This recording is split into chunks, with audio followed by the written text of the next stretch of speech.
Tatap matamu bagai busur panah yang kau lepaskan ke jantung hatiku. Meski kau simpan cintamu masih tetap nafasmu wangi hiasi suasana. Saat ku kecup manis bibirmu, cintaku tak harus miliki dirimu. Meski perih mengiris segala janji, aku berdansa di ujung gelisah, mengiringi syahdu lampu laku. Kau sebar benih angin jiwamu, namun kau tiada menuai buah cintaku. Yang ada hanya sekuntum rindu. Cintaku tak harus miliki dirimu. Meski perih mengiris segala janji.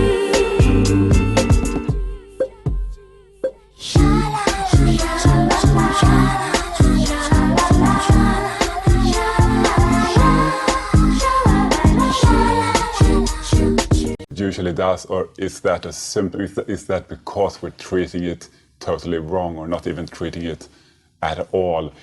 That's what I'm going to talk about with my guest today. I'm Andreas Enfeldt from DietDoctor.com, and I'm here with Dr. Jason Fung, a nephrologist from Canada. Welcome. Oh, thanks very much. So I just watched a presentation by you. I thought it was really fantastic. Thank you. It was about how we treat diabetics today in the medical system. And you are a nephrologist. You meet diabetics when they've had their disease for a long time and they're really sick, right? Yeah, so I treat people on dialysis. That's a lot of what I do. And it's very disheartening because what happens is that when they develop their disease, they're so sick. But the diabetes itself is actually quite reversible. And that's one of the things that I realized a short while ago. And that's what needs to be understood, is that this is not a disease that needs to progress. But we often tell people that it's a chronic progressive disease. And that's not simply me talking, but if you go to the diabetes associations, whether it's the American Diabetes Association or the Diabetes Australia, they all put out there that this is a chronic disease. And they tell people essentially that you have diabetes, you'll have it for the rest of your life, you might as well get used to it. But the problem is that that's simply not true. And it's actually pretty easy to prove it, because if somebody came up to me and said, I've had diabetes, I was told I had diabetes, I watched my diet, I lost 50 pounds, I cut my carbs, I cut my sugar, and now they took me off of my medication, I'm fine now. That's obviously true. Nobody would say, oh, you're lying, right? So that patient who has lost the weight, who has changed their diet, has increased their exercise, for instance, their diabetes actually got better. And the thing is that if that patient got better, what happens to this idea that this is a chronic progressive disease? Well, obviously it's not true. Because any time that happens, every time it happens, it means that the disease is actually reversible. But you have to know how to reverse it. If you don't know how to reverse it, then you're just going to get worse. And the thing is that the drugs don't actually do anything for the disease. And this is also not controversial, because the thing is that type 2 diabetes is a disease of too much insulin resistance. And that's not controversial. Everybody acknowledges that, right? So if you have very high insulin resistance, it's going to cause high blood sugar, right? But that's the symptom of the disease. The disease is actually too much insulin resistance. So the treatments that we give are all targeted at blood sugar. Right? That doesn't make any sense. because it's almost like, to give an analogy, if you have an infection, if you have a leg infection, well, you need to treat that infection. So what was causing it was bacteria. You give antibiotics. But that infection can give you a fever. But that fever is not the disease. If you start treating that fever as if it is the disease, then that leg wound is going to fester, because you're treating the symptoms of the disease and ignoring the disease. But that's what we've done with type 2 diabetes. We're treating the blood sugar, but it's not a disease of the blood sugar. It's a disease of too much insulin resistance. So what happens is that because we're not treating the disease tends to progress. So if you look at what happens over a period of 10 years, 15 years, what happens is that you start off with one medication, then you take 2 medications, then 3, then you take insulin, then more insulin, and more insulin. And after 10 years, you started with one medication, now you're on 100 units of insulin a day. Well, you're taking more medication to do the same job, to keep that blood sugar the same. That means your diabetes is worse. Even if your blood sugar is better, your diabetes is worse than it's ever been, because you've never actually done anything about treating the insulin resistance. So that patient who went and lost weight and exercised and cut out the carbs and cut out the sugars, they actually reversed their insulin resistance, and therefore their sugars came down, which is far different than making your blood sugars go down by force, by medication, and ignoring the actual disease. So that's the fundamental mistake that we've made over this last 20, 30, 40 years, right? We've treated the disease of type 2 diabetes, which is too much insulin, as if it was type 1 diabetes, which is too little insulin. So you got to understand that type 1 diabetes has too little insulin. So that makes sense. You should give them insulin. Type 2 diabetes is too much insulin. You need to reduce their insulin. But instead, we're giving more insulin to a disease state that has too much insulin. Well, of course, that's not going to work. That's crazy. And you had an analogy there as well in your talk. You were saying it's like, that would be like treating an alcoholic with... Exactly. So if you have a disease such as alcoholism, where it's characterized by too much alcohol, the very last thing you want to do is give more alcohol. And that seems very obvious, right? But if you look in the short term, as you take away the alcohol, they might get the shakes, they might get delirium tremens. If you give them alcohol, they will feel better in the short term, right? But that doesn't mean you're going to make the alcoholism better, right?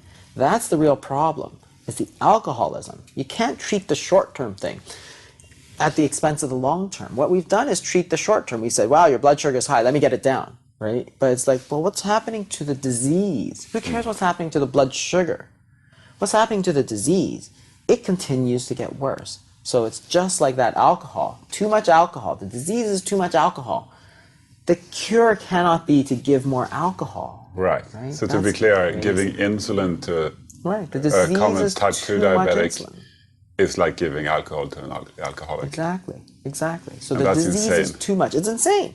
In fact, it's not simply that it's not treating it. It's going to actually make it worse, just like giving that alcohol.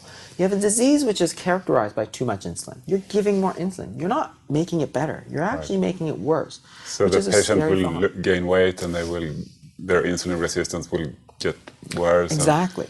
Yeah. And the funny part is that the patients all know this, because this is what happens. And I talk to a lot of patients, and they say, they go to their doctor, they start insulin, then they gain 15 pounds, 20 pounds, right? Which is, we all know that happens. That's not a secret, because insulin is what really drives weight gain. So what happens is that they take the insulin, they gain weight, and they go back to the doctor and say, Doc, what's this? You tell me I need to lose weight to get better. Then you go and give me a medication that makes me gain 20 pounds. This is not good. And the doctor always says something like, well, what are you going to do? You need to take the insulin, go exercise, right? But the problem is that it was not the lack of exercise that made them gain weight. It was the insulin that made them gain weight. So you need to treat that. You need to reduce it. So what do you do? What do you do if you're a type 2 diabetic? Well, the thing is that it's a dietary disease, right? And if you're a type 2 diabetic, it's a dietary disease. It's a disease of essentially too much sugar. So if you understand it like that, then the answer is to get that sugar out, get it down. So the first thing you need to do is cut out all the sugar, cut out a lot of these refined carbohydrates, which are just sugar. So the breads and the pastas, right? So they're all chains of sugar. That's all carbohydrates are, chains of sugar. As you eat them, they get broken down into sugar. So if you have too much sugar, if diabetes is essentially too much sugar, you got to stop taking sugar. Otherwise, you're going to make it worse. So that's probably the first thing. You can do more exercise, try and burn it off. And the other thing that you can do is try to do something more extreme, such as fasting, for instance. You can actually more treat extreme that. than a strict low-carb diet. I love it. Okay, fasting. Tell me more about it. So fasting is actually the most efficient and the most effective way to lower insulin. There's really no drug that does it. There are actually two, but they're not very effective to lower insulin. But if you understand that the disease is too much sugar, too much insulin, then you got to say, well, if it's too much sugar, too much insulin, let's get rid of the sugar, let's get the insulin down. How am I going to do that, right? So the thing about the sugar, you can go on a very low-carb diet, a ketogenic diet, and that will get your sugars down. But it doesn't necessarily get your insulin down because the proteins and the fats still raise insulin. Not to the same degree that carbohydrates do, but they still raise insulin. So you can get that sugar down, but you won't get that insulin down. So you can actually put people on various periods of fasting because you're not taking anything. It's not simply low carb, it's low protein and low fat, right? It's nothing at all. So think about what's going to happen here. The body is not going to have anything coming in. So what it's going to happen is it's going to start burning that sugar. And that's perfect. That's exactly what we want it to do. It starts burning sugar. After it burns the sugars, your sugars come down. You don't have to take medications. You don't have to take insulin. After that, it starts burning fat. And that's perfect. That's exactly what we want to do. And there's always two questions that come up when you talk about fasting. One, can I do it? And the thing is you have to understand is that literally billions of people around the world fast on a regular basis through their entire lives, right? So the Muslims, the Hindus, the Buddhists, the Catholics, almost every major religion in the world prescribes fasting. Not because it's super harmful, because it's very beneficial. And what happens during the fast is that your insulin levels go down. Perfect. That's exactly what we want. So what we're doing is we're burning off all that sugar and getting it out of the system, right? As opposed to just getting it out of the blood, we're actually getting it out of the entire body.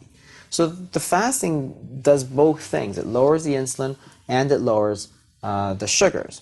The other thing that always comes up with fasting is it harmful? And this is what always comes up. Am I going to go into starvation mode? And what's interesting when you look at fasting is that studies of fasting show the exact opposite. You don't have less energy, you have more energy. So there are certain things that get activated when you're fasting. So growth hormone goes up, for instance, to preserve lean muscle. Then you'd start burning just fat. Adrenaline goes up to give you more energy. And you're fueling all that energy with fat because you can measure free fatty acids in the blood and they go up. So what's happening is that you're burning fat, you're preserving your muscle, and you've got plenty of energy. Perfect. That is like the perfect